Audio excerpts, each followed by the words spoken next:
Foot and mouth disease, or FMD, is an acute, highly contagious disease affecting cloven-footed animals. The disease is characterized by vesicles or blisters in the mouth, the feet, and on the teats of lactating animals.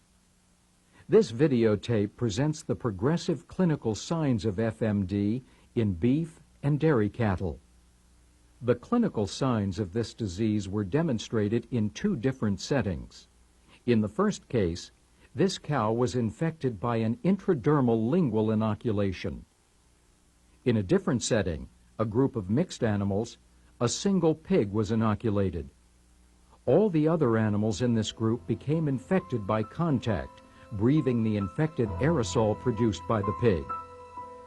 First, we'll examine the clinical signs produced through direct inoculation. The disease progresses rapidly. Only one day after inoculation, the dairy cow is opening and closing its mouth and sticking out its tongue because the tongue is sore. There is some drooling. This foamy saliva around the lips is characteristic for acute FMD. The smacking sound, or tongue sucking, is a classic sign described by observers of natural outbreaks of FMD. The cow has also developed foot soreness, as suggested by the movement of her rear feet. The animal is alert. Again, she is shifting her weight on her rear feet, indicating some soreness. The cow is tranquilized for a close examination. The blanched interdigital skin is a result of vesiculation. Note how easily the vesicle is punctured. This fluid and vesiculated epithelium are excellent diagnostic materials. It is surprising, given the amount of vesiculation on the feet, that this animal did not show more lameness. If you suspect feet lesions, it can be helpful to tranquilize the animal so that the feet can be closely examined. On the tongue, the center raised area is the site of inoculation. For the whole width of the tongue around the raised area, the epithelium is blanched and areas appear raised. This entire blanched area is vesiculated.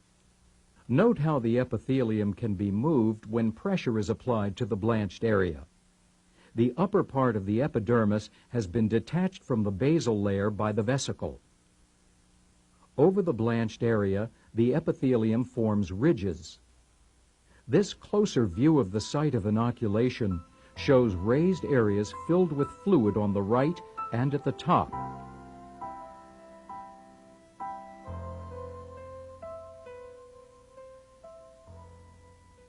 The animal is drooling and tongue-sucking.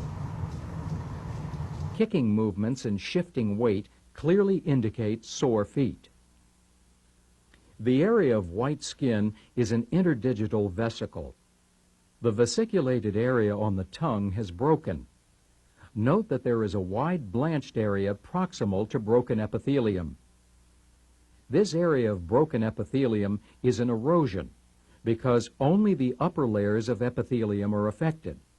The stratum germativum is still intact, so if no secondary infection occurs, the lesion heals quickly.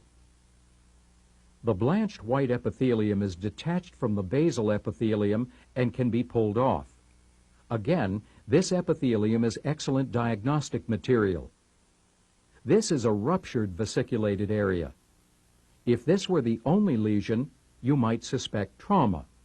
Blanched white areas have appeared at the mucocutaneous junction of the lower lip. These vesiculated areas have ruptured. Eroded areas on the hard palate, blanched areas behind the teeth, and blanched interdigital skin are clear signs of FMD. Note how the interdigital epithelium bulges and moves independently of the deeper tissue when the claws are moved. The upper epithelium is separated. The vesicles in the heel of this foot have ruptured, resulting in lesions that resemble foot rot. The white areas of epithelium around the rupture are part of the vesiculated area. These examples illustrate the axiom that If there are mouth lesions, look at the feet. And if there are feet lesions, look at the mouth. If lesions appear both in the mouth and on the feet, think foot and mouth disease.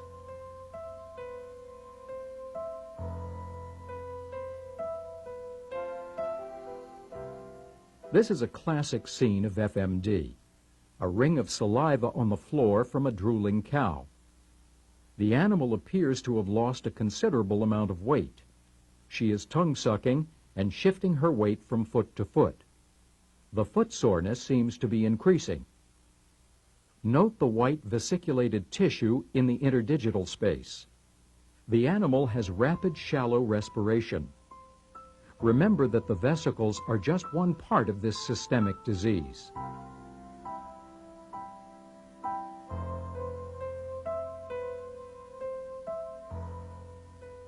On the tongue, most of the epithelium over the vesiculated area has been lost. Some loose epithelium remains around the edges of the lesion. The anterior part of this lesion in the mouth is still covered with necrotic epithelium. The blanched areas on the lower lip have eroded. Necrotic epithelium covers the lesion beside the dental pad. This close-up shows the lesion beside the dental pad. The white area in the interdigital space is epithelium from a broken vesicle. Note the loose fragments of epithelium. This ruptured vesicle is in the interdigital space of another foot. The epithelium on the heel is white and folded. This is a ruptured vesicle. The animal's teats are also affected. This cow is lactating. This vesicle surrounds the sphincter of the teat. Histologically, this is usually accompanied by a lesion in the epithelium of the street canal. This allows bacteria to enter and cause a secondary bacterial mastitis. Obviously, inoculation is not the common means of infection with FMD. To demonstrate the progress of the disease as normally contracted, a single infected animal, a pig, was introduced in this group of mixed species.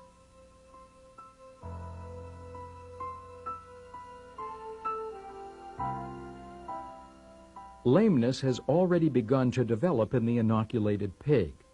All the other animals still appear to be normal.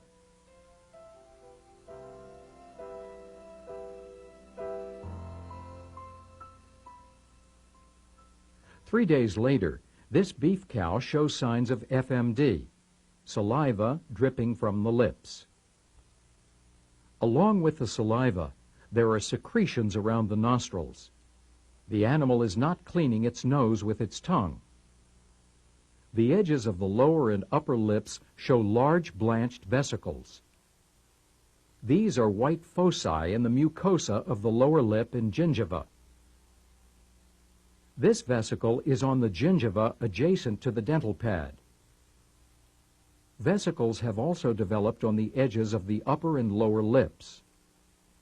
The blanched white areas on the surface of the tongue are the early stages of vesicles. This is another view of the tongue lesions. These vesicles are at the mucocutaneous junction at the commissure of the lips.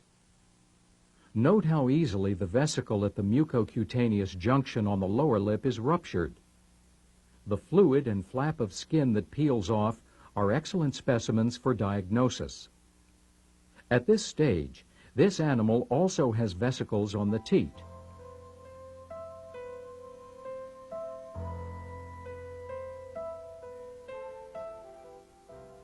By the next day, 2 of the tongue lesions have broken. The other lesions have enlarged. The vesicles on the gingiva of the dental pad have ruptured and now are erosions. The epithelium of these vesicles appears intact but very opaque. The vesicles on the upper lip have ruptured and formed a large eroded area.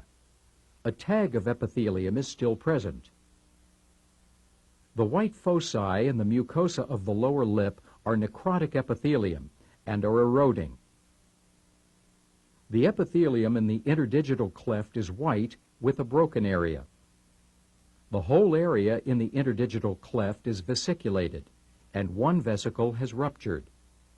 This flap of epithelium is a piece of the vesicle.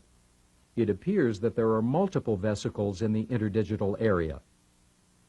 Multiple vesicles on the teat are a bit unusual because this animal is not lactating. The susceptibility of the teats to vesicles may be associated with the stage of the cow's estrus cycle. Vesicles have also developed on other teats.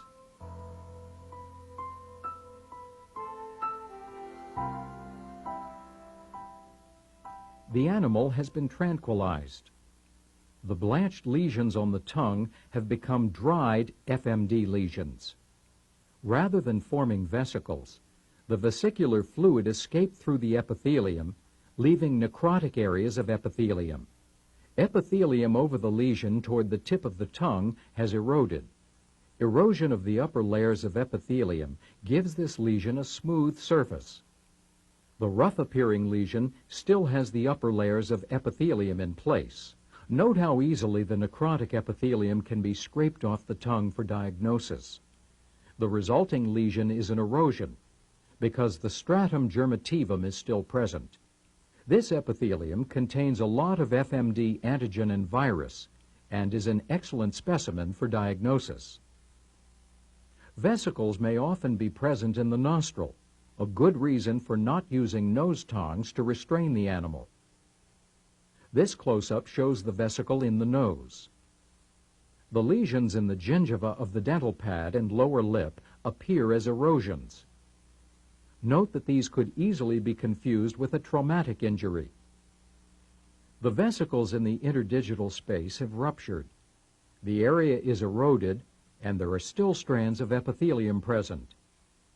Note the white area on the heel of another foot at the top of the frame. This is also a vesicle. When the claws are moved, upper layers of epithelium in the interdigital space bulge and appear loose.